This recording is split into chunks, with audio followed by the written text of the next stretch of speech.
बहुत सी तीर अंदाजी प्रतियोगिता जीतने के बाद एक नौजवान तीरंदाज खुद को सबसे बड़ा धनुर्धर मानने लगा। वह जहाँ भी जाता लोगों को वो उससे मुकाबला करने की चुनौती दे देता और उनको हरा करके उनका मजाक उड़ाता। एक बार उसने एक प्रसिद्ध जैन मास्टर को चुनौती देने का फैसला किया और सुबह सुबह पहाड़ों के बीच उनकी मठ पर जाग पहुंचा। मास्टर, मैं आपको तीरंदाजी के लिए चुनौती करता हूं। नवयुवक बोला। मास्टर ने नवयुवक की चुनौती स्वीकार कर ली। मुकाबला शुरू हुआ। नवयुवक ने अपने पहले प्रयास में ही दूर रखे लक्ष्य को बीचों बीच निशाना लगा दिया और अगले निशाने में उसने लक्ष्य पे लगे पहले तीर को ही भेद डाला। अपनी योग्यता पर घमंड करते हुए नवयुवक बोला, कहिए मास्टर, क्या आप इससे बेहतर करके दिखा सकते हैं? यदि हाँ तो करके दिखाइए, यदि नहीं तो हार मान जाइए। मास्टर बोले, पुत्र मेरे पीछे आओ। मास्टर चलते चलते एक खतरनाक खाई के पास पहुंच गए। नवयुवक ये सब देख करके कुछ घबराया और बोला, मास्टर, ये आप हमें कहाँ लेकर के जा रहे हैं?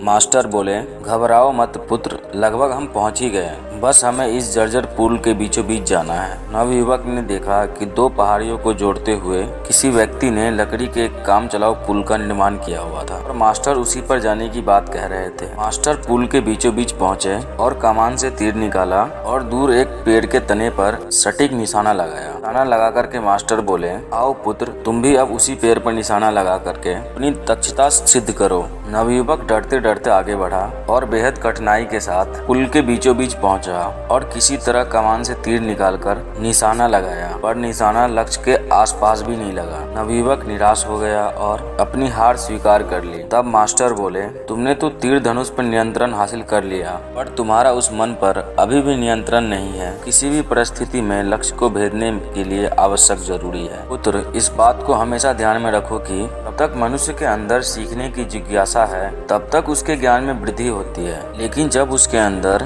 सर्वश्रेष्ठ होने का अहंकार आ जाता है तभी से उसका पतन प्रारंभ हो जाता है। नवयुवक मास्टर की बात समझ चुका था। उसको एहसास हो गया था कि उसके धनुर्विद्या का ज्ञान बस अनुकूल परिस्थितियों में ही कारगर है। उसे अभी बहुत कुछ सीखना भी बाकी है। उसने तत्काल ही अपने अहंकार के लिए मास्टर से क्षमा मांगी, सदा एक शिष्य की तरह सीखने और ज्ञान घमंड न करने की कसम खाई। दोस्तों, इस जैन कहानी में हमने देखा जब किसी के अंदर सर्वश्रेष्ठ होने का अहंकार हो जाता है तभी से उसका पतन प्रारंभ हो जाता है। इसके साथ साथ हर व्यक्ति की अपनी एक खासियत होती है जिसमें दूसरा व्यक्ति शून्य होता है, इसीलिए सभी का सम्मान और आदर करना हमारा कर्तव्य है। दोस्तों, अगर ये कहानी आपको अच्छी लगी होगी तो प्लीज हमारे इस यूट्यूब चैनल को सब्सक्राइब कर लीजिएगा और हमारे वीडियो को लाइक कर दीजिएगा और कमेंट बॉक्स में नीचे लिख करके बताइएगा कि ये कहानी आपको कैसी लगी। लास्ट में जय हिंद, जय भारत, वंदे मातरम।